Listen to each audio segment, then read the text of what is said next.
Bienvenue dans Maman Sème, le podcast qui cultive le bonheur familial. Je suis Laetitia Hervy, semeuse de bonheur familial et une maman comme toi. Ici, nous allons explorer des moyens de s'épanouir dans notre rôle de mère et de femme, tout en éduquant nos enfants sans s'épuiser ni s'énerver. Seule ou avec mes invités expertes, nous aborderons ensemble une multitude de sujets, de la parentalité à la gestion de la charge mentale, de l'épanouissement à l'organisation, en passant par le développement personnel. Si tu recherches des astuces pour une parentalité heureuse, tu es au bon endroit. Alors, chère maman semeuse, installe-toi confortablement et prépare-toi à t'aimer pour semer. Alors, on se retrouve pour la deuxième partie de ma conversation avec Candice Blasque.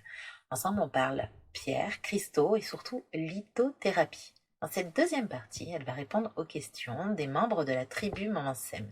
La tribu Maman Sème, c'est le petit cocon de transformation où j'accompagne les mamans pour passer d'un quotidien qui ressemble plutôt à un château de cartes prêt à s'effondrer à un quotidien beaucoup plus équilibré avec des bonnes fondations. Et les membres de la tribu Maman Sème ont la possibilité de poser des questions à mes invités sur le podcast. On va commencer par Févronie, donc qui a une question pour toi, Candice. Pour les pierres, je ne sais jamais comment faire et comment les utiliser. Est-ce qu'il faut les recharger? Quelles pierres peut-on utiliser pour les enfants? Comment bien choisir ces pierres? Alors, du coup, effectivement, ce qu'il faut pas oublier, c'est que les pierres, elles étaient dans la nature, dans nos sols. Donc, finalement, elles bénéficiaient de la lumière, elles bénéficiaient de l'énergie de la lune, de la terre, de l'eau.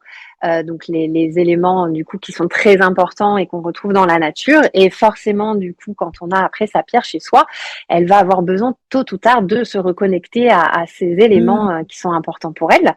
Quand on choisi sa pierre, la première chose à faire, ça va être de la nettoyer énergétiquement. Pourquoi? Parce que déjà, dans une boutique, elle va avoir emmagasiné les énergies du lieu, des personnes qui auront touché les pierres. Donc, c'est la première chose à faire quand on rentre chez soi avec sa pierre, ça va être de la nettoyer. Alors, comment on nettoie une pierre? Du coup, ça peut être à l'eau claire. Du coup, en la passant sous l'eau, on peut la nettoyer. On peut du coup également utiliser la fumigation, encens, sauge, palo santo, donc qui vont permettre de nettoyer la pierre aussi. Donc ça va être les deux façons de nettoyer énergétiquement sa pierre. Donc ça c'est important.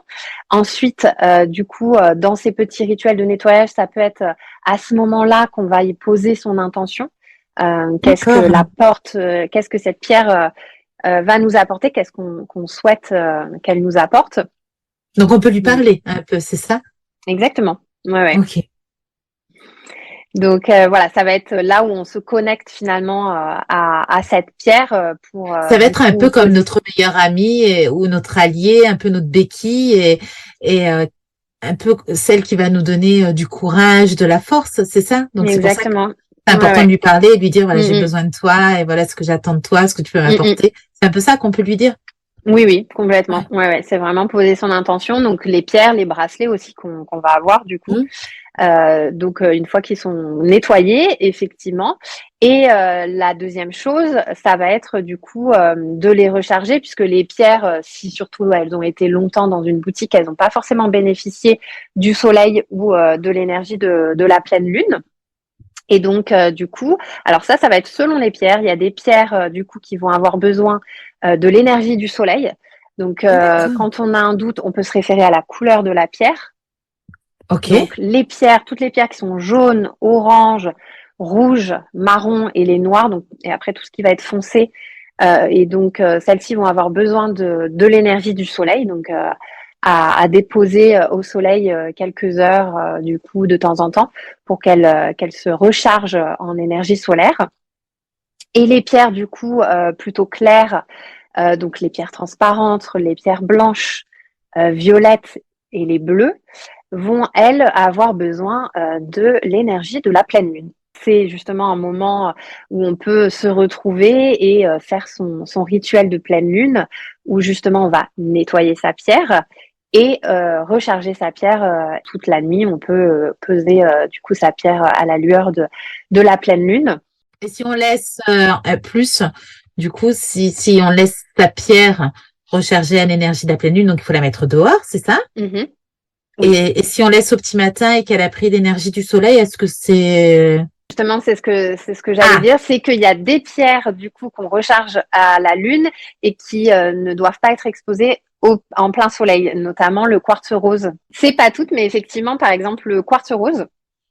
Voilà, on peut avoir hmm, un quartz rose et on se rend compte qu'au fur et à mesure des mois, voilà, quand on l'a eu, il était rose, assez éclatant. Il perd de son éclat, il devient un peu plus laiteux, voire blanc. C'est parce qu'il aura été trop exposé au soleil. Donc c'est vrai que quand c'est sous forme de bijoux, le fait de le porter souvent va faire que du coup il va perdre de ah son éclat, oui, le quartz rose. Donc le quartz rose, c'est vraiment que à la pleine lune et éviter du coup l'exposition directe au soleil. Mais ça fait partie des petites exceptions. Voilà. À l'inverse, par contre, toutes les pierres qu'on recharge au soleil qui ont besoin d'énergie solaire, on peut également aussi les mettre à la pleine lune. Dans l'autre sens, il y aura pas de souci. La malachite aussi, c'est une pierre qu'il faut éviter d'exposer au soleil et qui n'aime pas l'eau. Parce qu'on parlait du nettoyage à l'eau claire. Il y a certaines ouais. pierres aussi qui sont hydrophobes et la malachite en fait partie. Et souvent, on va le voir quand on a un bracelet de malachite, on va se laver les mains ou autre. La Ouais. malachite, qui est une pierre verte, va vraiment de plus en plus se matifier, voire au fur et à mesure se désintégrer même. Et là, pour le coup, c'est pas parce que c'est une fausse pierre, mais c'est parce qu'elle aura trop été en contact avec l'eau. Donc là, voilà, comment les purifier, comment les recharger. Donc on a toutes les explications, soleil, lune, en fonction des pierres. Pour les enfants, comment ça se passe? Est-ce qu'on peut leur mettre des pierres? Est-ce que ça peut les aider un petit peu, comme je disais, comme un petit peu la pierre de force, un peu comme de la magie? Est-ce que toi, tu accompagnes les enfants? Comment ça se passe? Viens nous Exactement. Et partager un petit peu ça. j'adore travailler avec les enfants parce qu'ils sont hyper réceptifs aux énergies et c'est Hmm, génial. C'est vrai que quand je fais des marchés de créateurs, bon là j'en fais plus depuis que j'ai la boutique, mais voilà, ils sont toujours tout autour de mon stand, hein, comme ouais. des abeilles autour du miel. C'est vrai que voilà, ils vont avoir vraiment cette appétence pour les pierres. Ils sont très très attirés et eux pour le coup, C'est parce que justement, ils ont oui, ce côté complètement. intuitif C'est ça. naturellement qu'on perd Compère, avec les c'est années. ça. Ouais, c'est ça. Ils sont complètement encore ouverts à tout ça. Leur troisième œil est vraiment très ouvert et donc voilà, donc que ça soit pour les dons extrasensoriels aussi, mais c'est vrai que voilà, les enfants sont vraiment très sensibles aux énergies des pierres. Et donc c'est vrai que ben, eux naturellement, généralement ils se trompent jamais, ils y vont à l'intuition et ils choisissent leur pierre assez rapidement. Souvent, c'est que là ils sont beaucoup moins dans le mental et ils vont très rapidement vers Ouais. la bonne pierre. Il y a des pierres qu'on va privilégier et d'autres qu'on va pas conseiller. Donc principalement, les jeunes enfants, on va toujours aller vers des énergies douces, donc en lien avec le chakra du cœur. Ces pierres en lien avec du coup l'amour, l'apaisement. Donc le Hmm. quartz rose, effectivement, c'est une pierre qui est très douce, ils peuvent avoir dans leur chambre. Donc c'est la pierre de l'amour inconditionnel, donc qui va leur apporter l'amour, la bienveillance, l'estime de soi aussi. Donc ça c'est Ça peut les aider aussi à s'endormir, le quartz rose, tu disais l'avoir dans oui, la chambre. la combiner avec l'améthyste, qui est une pierre violette et qui, elle, Hmm. est très conseillée pour la phase d'endormissement, du coup, et donc pour les enfants, elle est fortement conseillée aussi. C'est deux pierres que les enfants peuvent avoir dans leur chambre, effectivement. Ouais, ouais, ouais. Et imaginons que justement l'enfant ait des petits soucis à l'école, des soucis relationnels, des difficultés avec les copains, etc. Est-ce qu'il y aurait peut-être une pierre qui pourrait avoir, je sais pas, dans sa poche ou en bracelet, quelque chose comme ça, pour pouvoir lui donner l'énergie et avancer pour faire face à cette difficulté? Mhm. Encore une fois, là, il faut identifier de quelle énergie l'enfant a besoin, mais c'est vrai que j'ai beaucoup Hmm. de clientes qui viennent accompagner leurs enfants ou seuls et qui me parlent des besoins que leurs enfants peuvent avoir. Généralement, on part sur une pierre parce que souvent à l'école, ils peuvent pas forcément porter des bijoux. Donc, on fait un Ouais. petit pochon. Ils peuvent avoir leur pierre dedans qu'ils vont garder dans leur cartable. Ou s'ils peuvent les mettre dans les poches, c'est encore mieux. Mais c'est vrai que souvent, on fait des petits pochons avec les pierres qui ont été choisies. Ça peut être les pierres de confiance en soi. C'est des pierres qui sont recommandées pour les enfants parce que en termes d'énergie, ça reste assez doux. Donc, pour la confiance en soi, ça peut être la cornaline, la citrine, la pierre de soleil. On a déjà vu du coup pour nous, Exactement. voilà. Ouais, ouais. Et après, les pierres, par contre, à éviter pour les enfants, c'est principalement les pierres du coup qui sont reliées au chakra racine, notamment Mm. l'œil de tigre, la tourmaline qui est très puissante aussi. Ça va être des pierres. De toute façon, voilà, plutôt les pierres foncées, on évite chez les enfants assez jeunes. Ok, ouais, la couleur donne Mm. des Ouais, indications ouais. et ouais. Tu disais, voilà, le mieux c'est de voir, bien entendu. Tu peux nous aider à distance aussi, c'est Oui, bien possible sûr. Oui, ça? oui. Ouais, bon, ça c'est cool, c'est cool. On passe à une question de Marion qui nous disait, je me suis offerte un bracelet chemin de vie composé de 8 pierres, donc tu en as déjà parlé, le chemin de vie, donc qui est relié à la date de naissance, si ma mémoire est bonne, si, ouais. Donc, j'ai retrouvé un apaisement au début, mais depuis quelque temps, au bout de 6 mois, je ne sens pas de différence si je le porte ou pas.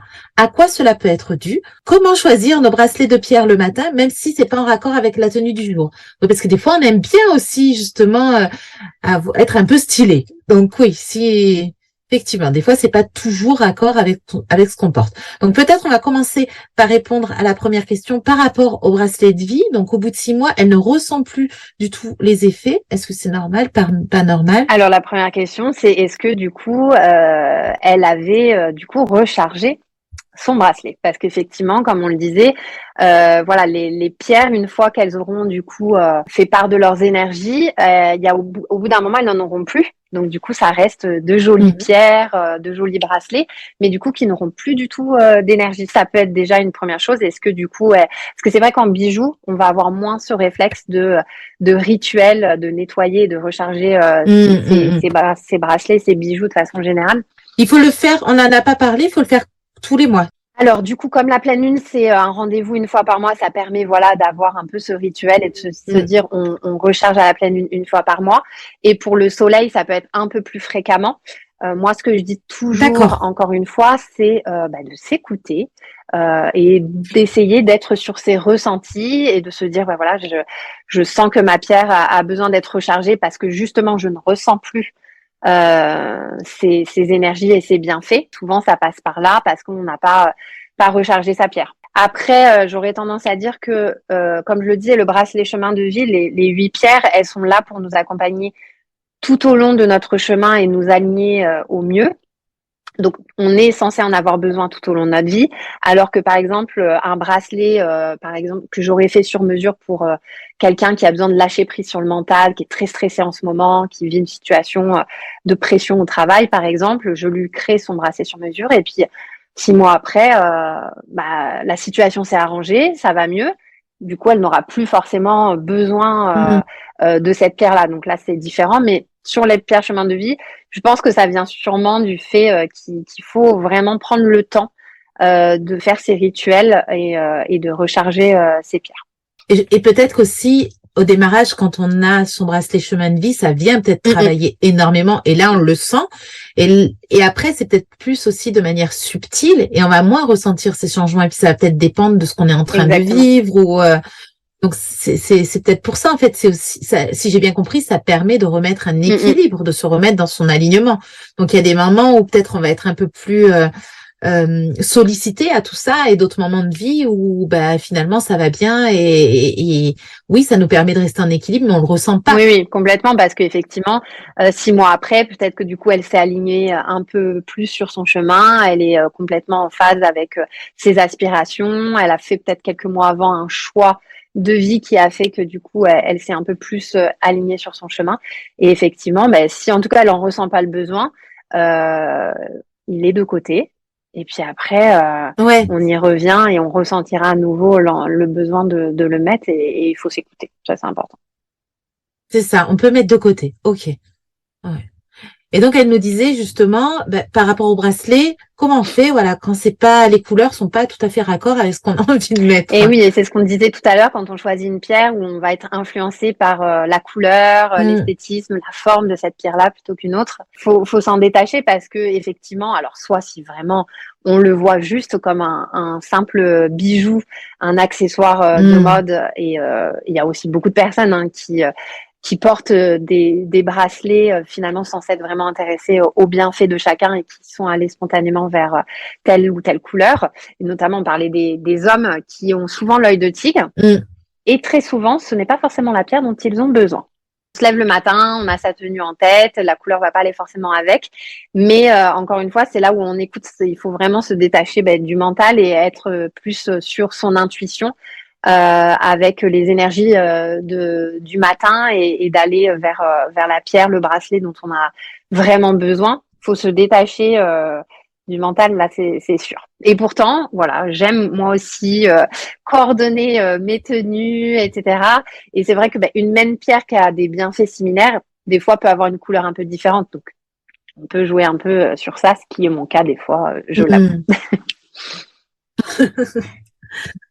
Merci beaucoup. Caroline nous pose la question sur la purification et au niveau énergétique.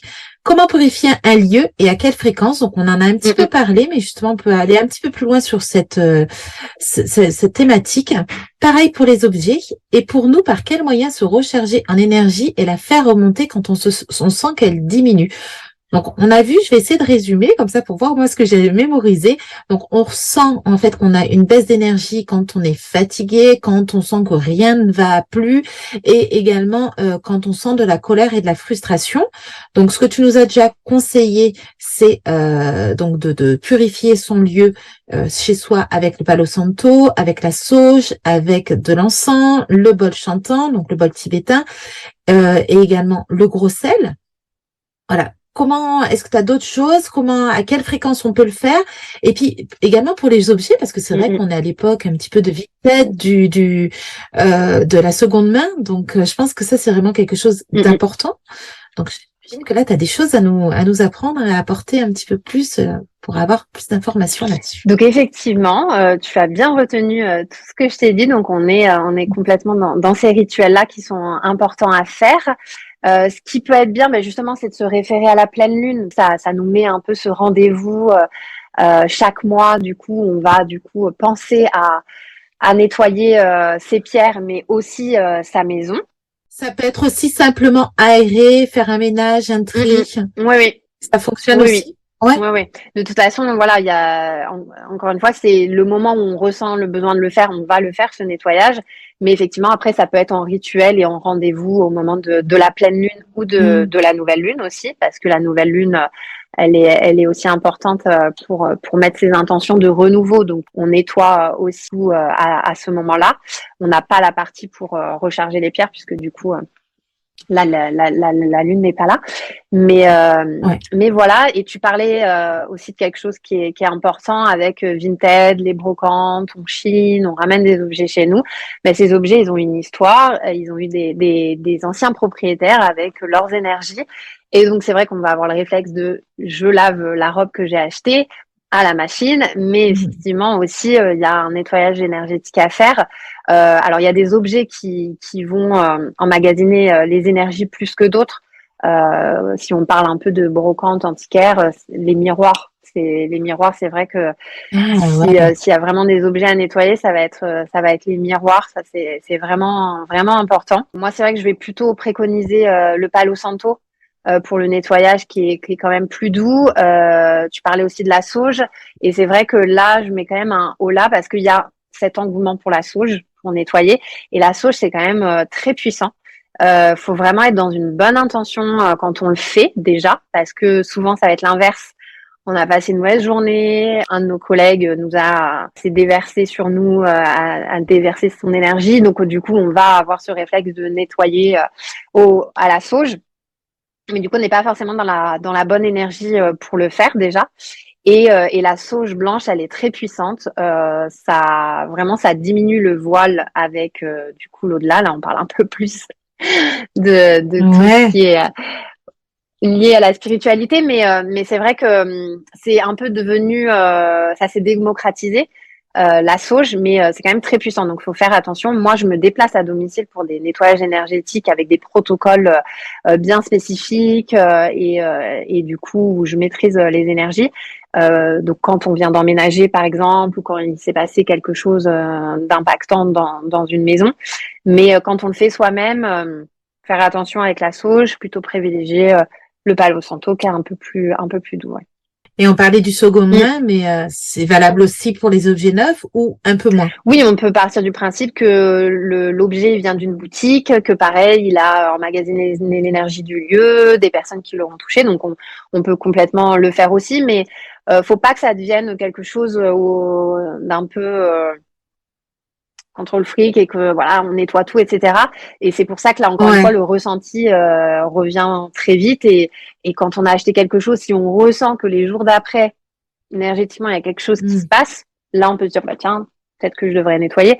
Mais c'est surtout les objets qui ont une histoire finalement et d'autres propriétaires, parce qu'ils ont vraiment été dans le lieu d'habitation des personnes.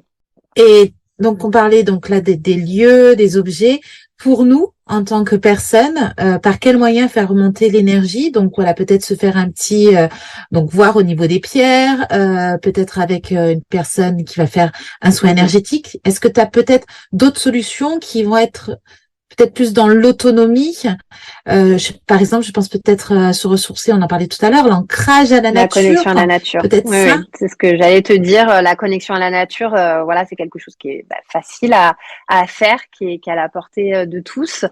Si on fait un petit parallèle avec l'astrologie, eh bien, selon de quel signe on est, tu vois, du coup, si tu es plutôt un signe de terre, ça va plutôt être de se balader en forêt, qui va vraiment ressourcer les signes de terre, alors qu'un signe d'eau va plutôt avoir tendance à avoir besoin d'être près de la mer. Tu vois, donc ça. Et on a de la chance, nous, on est proche de la mer. Donc, quand on n'est pas, est-ce que ça peut être juste aller au bord d'une rivière, quelque chose comme ça? Ou écouter des sons aussi, peut-être? Exactement, les podcasts, du coup, de sonothérapie, du coup, ça peut être bien aussi.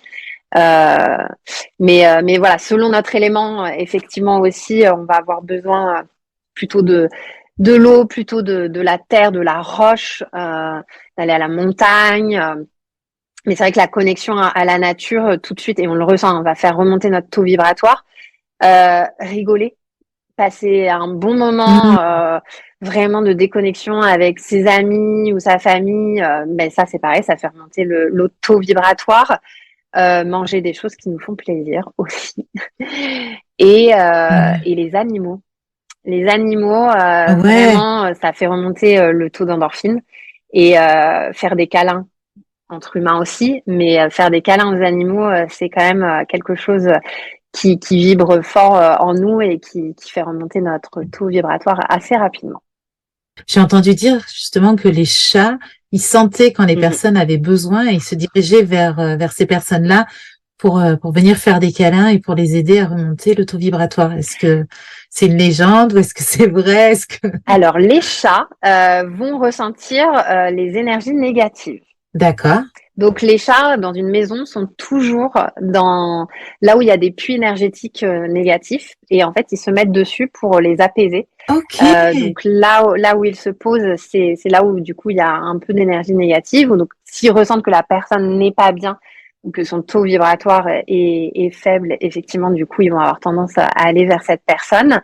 Et à l'inverse, les chiens sont sur les points d'énergie positifs. Eux, ils fuient le négatif.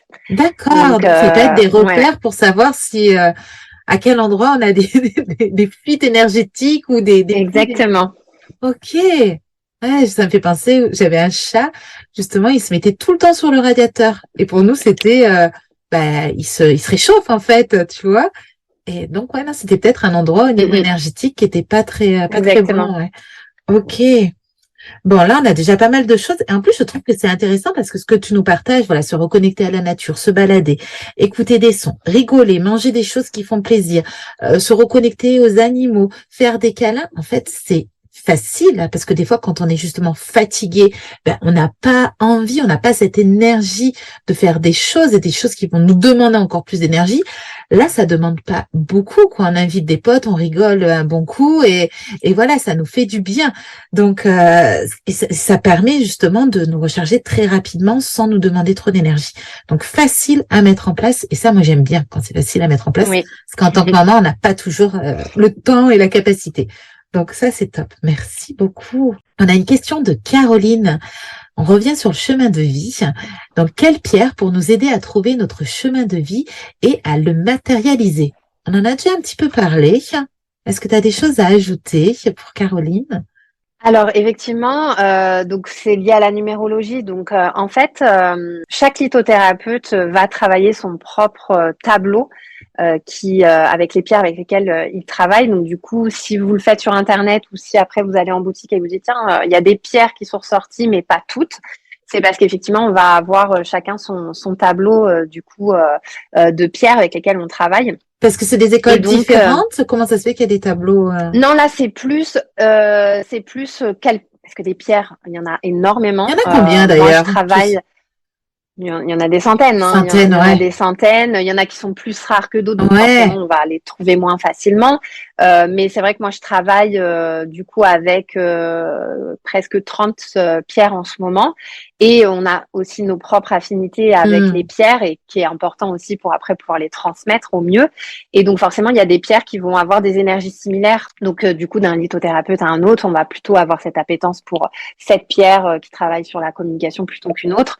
Et donc, on l'aura dans notre tableau, alors qu'un autre aura choisi une autre pierre, mais elles auront des bienfaits similaires dans tous les cas. Donc, finalement, ces pierres, on les trouve pas, mais elles sont, voilà, on les calcule et du coup, elles sont là, elles sont là. Il y en a 8. Parfois, il y a des pierres qui reviennent plusieurs fois 2 fois et du coup on en a que 7 différentes mais sinon c'est avec cette série de calculs du coup qu'on fait qui est pas top secret parce que en fait si on regarde sur internet c'est juste long à faire et c'est en fait c'est avec du coup donc la date de naissance ça va être pour la pierre de notre chemin de vie. Et pour les 7 autres pierres à trouver du chemin de vie, ça va être avec tous les prénoms de la personne. Donc, il faut vraiment tous les prénoms qui sont sur l'état civil, le nom de famille du père et le nom de famille de la mère. Pourquoi? Parce que finalement, là, c'est du transgénérationnel. C'est que du Hmm. coup, il y a aussi tout ce qu'on a avec nous de notre histoire qui va être imprégné du coup sur notre chemin aussi. Donc, voilà, c'est avec cette série d'informations et en fait, chaque lettre, le A correspond au chiffre 1, le B au 2, et c'est comme ça après. En fait, on transforme les lettres en chiffres pour ensuite faire nos calculs de numérologie. Et si on n'a pas les infos concernant le père et la mère, comment ça se passe? Ça va forcément fausser Ouais. effectivement le résultat. Ouais, ouais. Ça m'arrive de le faire quand on me dit que vraiment on a envie de le faire et que pour la personne, il n'y a pas de lien et elle est OK avec ça. Et du coup, on va le faire. Mais forcément, du coup, Ouais. ça aurait changé le résultat s'il y avait plus d'informations. Ok. J'ai une question en plus. Là, on a fait le tour des questions des membres de la tribu et j'ai des questions qui me sont venues. Récemment, j'ai porté un bijou énergétique. Alors, c'était pas une pierre, c'était un bijou énergétique et je l'ai perdu. Donc, j'étais en soirée et Mhm. d'un seul coup, je me rends compte, ah, mais j'ai perdu le côté où voilà, qui est chargé énergétiquement. Ça arrive aussi que des bracelets se cassent ou qu'on peut perdre aussi une pierre, des choses comme ça. Comment ça se fait? Qu'est-ce qui se passe? Pourquoi? Est-ce qu'on doit racheter? Est-ce qu'on doit, voilà, qu'est-ce qu'on fait de tout ça? Quel est le message? Mais c'est ça, souvent le message de l'univers, c'est qu'on n'en avait plus besoin. Alors bon, si le bracelet casse au bout de quelques jours, quelques semaines, pas forcément, il faut pas forcément y voir du coup un message de l'univers. Mais c'est vrai que communément, quand on retrouve plus sa pierre ou qu'elle s'est, alors quand elle se casse, ça peut être aussi souvent les pierres de protection comme elles vont emmagasiner l'énergie négative. Si on les nettoie pas régulièrement, elles peuvent vraiment se fissurer, se briser, par exemple, parce qu'elles sont trop chargées. Mais c'est vrai que sinon, quand on perd sa pierre, quand on la retrouve plus ou son bijou, généralement, faut y voir un peu le signe de l'univers. La pierre a fait son travail et souvent, elle est repartie dans la terre. Enfin, elle va retrouver son chemin vers la nature, sûrement, peut-être, on ne sait pas. Mais faut le voir un peu comme effectivement un message de l'univers, je pense. Et ça arrive pour les chemins de vie, justement, où ça peut casser, un bracelet chemin de vie, ou... Oui, Ouais. ouais, ouais. Et là, le message, c'est bon, t'es aligné, t'es au top. Bah là, c'est vraiment que voilà. Hein. Bon, après, il y a quand même un gros travail à faire pour réussir à être aligné, mais du coup, C'est un c'est travail d'une complètement vie, on est envisageable de se d'accord? dire ouais, ouais, ouais. Moi, je dirais quand même que ouais, voilà. Et là, il faudrait le refaire, le bracelet, c'est ça? Oui, après, comme on disait tout à l'heure sur la question du coup qu'il y avait sur du coup au bout de 6 mois je ressens plus les effets, bah pareil De du coup s'écouter. est-ce qu'on en ressent le besoin, est-ce que finalement il me manque pas? Mm. Là, c'est au ressenti de la personne, ouais. Mm. Quelle est la différence entre les pierres en lithothérapie, donc on va retrouver dans les magasins, voilà, donc tout ce qui tourne autour de la lithothérapie, et la pierre que, par exemple, mon enfant pourrait prendre dans la nature et qui va dire, mais moi, je veux cette pierre-là et je la mets je sais pas, dans ma poche, je l'emmène à l'école. C'est quoi finalement la différence? Mais ça va être comment elle a été formée et qu'est-ce qu'elle a, cette pierre à l'intérieur d'elle. Alors moi, cette partie-là, c'est pas la partie que je maîtrise le plus. Ça va plutôt être justement les personnes qui sont dans la géologie, qui vont Ouais, justement laisser de côté l'énergétique, les bienfaits de la pierre et qui vont être plutôt dans le concret de OK, comment a été fabriquée cette pierre. Il y a des pierres qui vont avoir tant de pourcentage de fer, de mercure, etc. Donc c'est aussi du coup tout ce que cette pierre aura emmagasiné quand elle a été créée dans les sous-sols de la Terre, qui vont faire aussi que ça va agir sur le psychisme et sur le physique de la personne. Alors que peut-être que le petit caillou, nous c'est vrai qu'on a des sols plutôt argileux ici. Voilà, elle va peut-être avoir c'est juste de l'argile. Il n'y aura pas d'autres minéraux à l'intérieur. Chaque pierre, en fait, va vraiment être constituée de différents minéraux qui vont aussi expliquer l'impact qu'elles peuvent avoir, notamment sur le physique.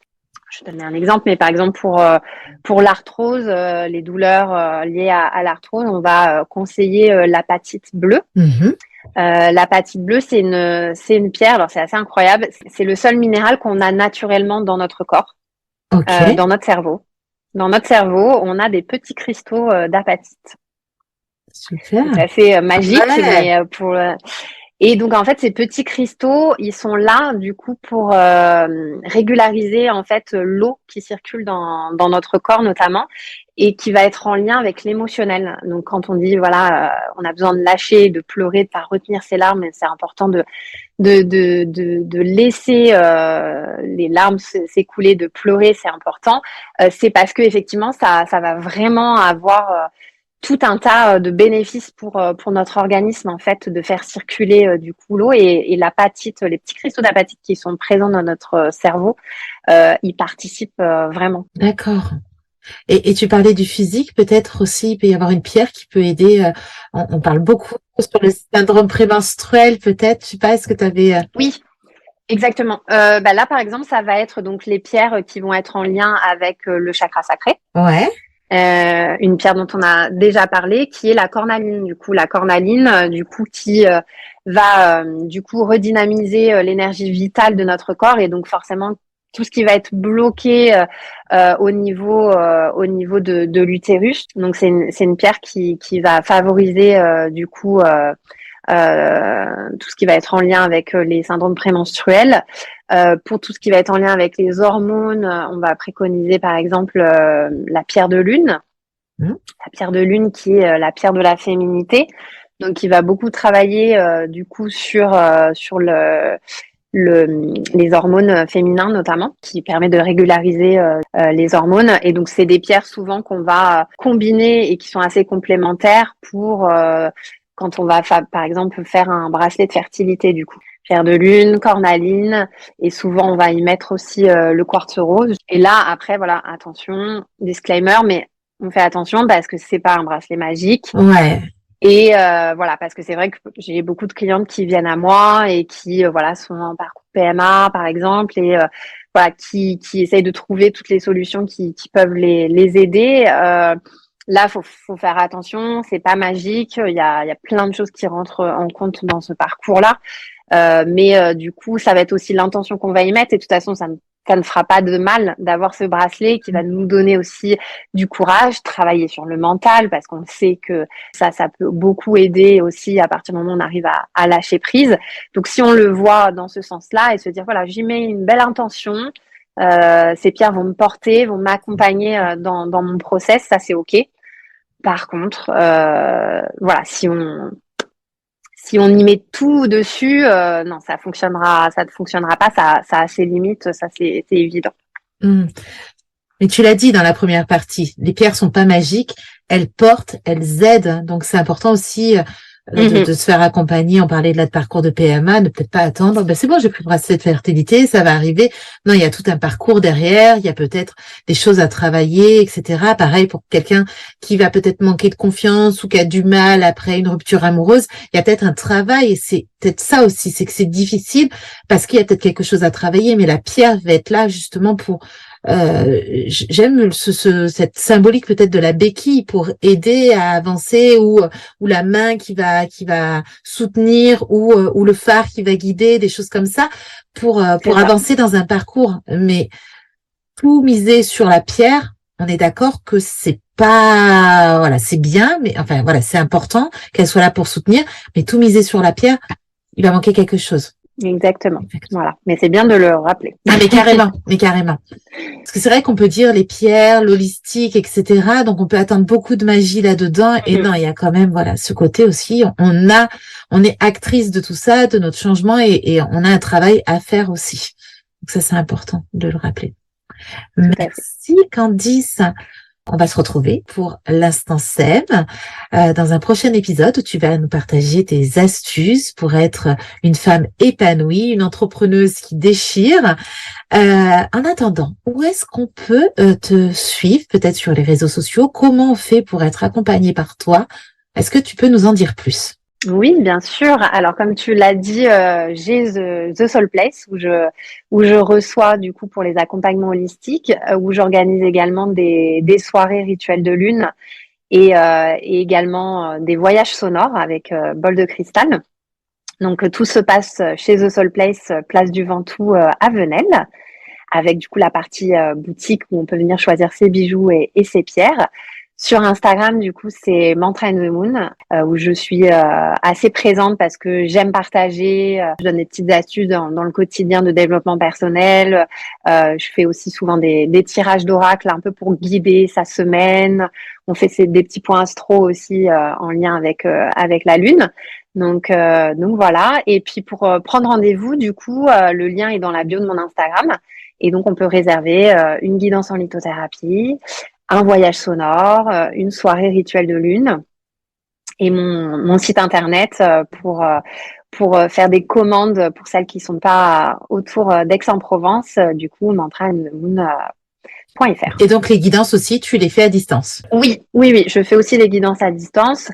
Après, il est vrai qu'il y a une partie de frustration d'accompagnement du coup en visio et c'est vrai que du coup mais je le fais toujours avec plaisir pour les personnes qui peuvent pas être et se déplacer mais du coup je le fais également en visio. Oui, ok, je mettrai toutes les infos dans les notes du podcast pour suivre Candice, la suivre sur les réseaux et prendre un rendez-vous avec toi s'il y a besoin de trouver son bracelet chemin de vie et de le faire, etc.